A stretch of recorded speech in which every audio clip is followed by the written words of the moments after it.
Nous, on est riches parce qu'on est en train d'appauvrir l'Afrique, de nouveau, l'Amérique latine, l'Asie.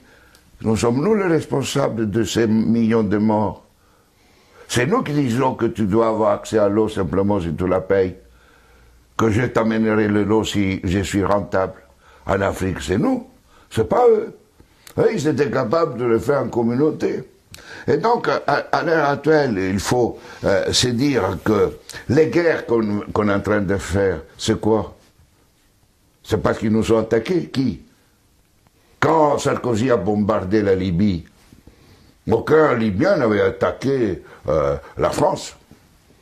La France n'avait pas été bombardée par personne. Et nous, quand les Américains ont bombardé Bagdad ou l'Irak, parce que c'était l'ennemi du mal, donc tous ces millions qui sont morts, et tous ces millions de réfugiés syriens, irakiens, etc., c'est qui eux, ils ont voulu.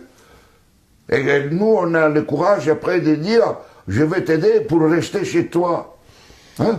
Alors qu'on les a créé des conditions pour qu'ils doivent fuir.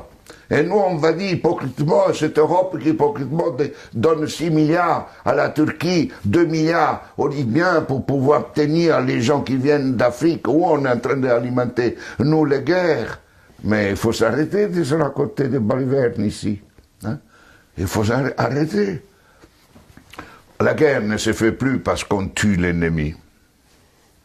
La guerre est devenue, grâce à la technologisation, elle était déjà aussi d'avant, mais elle est devenue une activité économique la plus rentable après l'industrie pharmaceutique et l'industrie informatique. On fait la guerre parce que c'est rentable.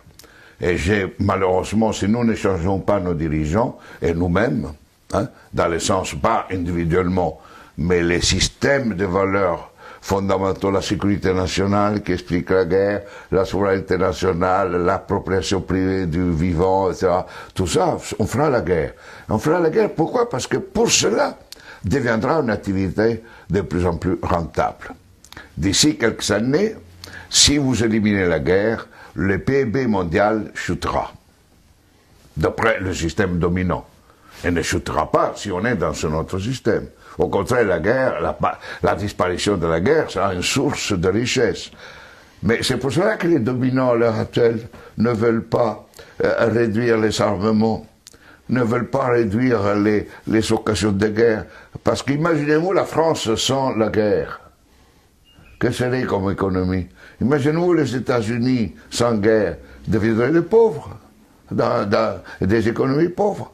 Donc aujourd'hui, on est entré dans une phase où on fait la guerre parce que c'est rentable.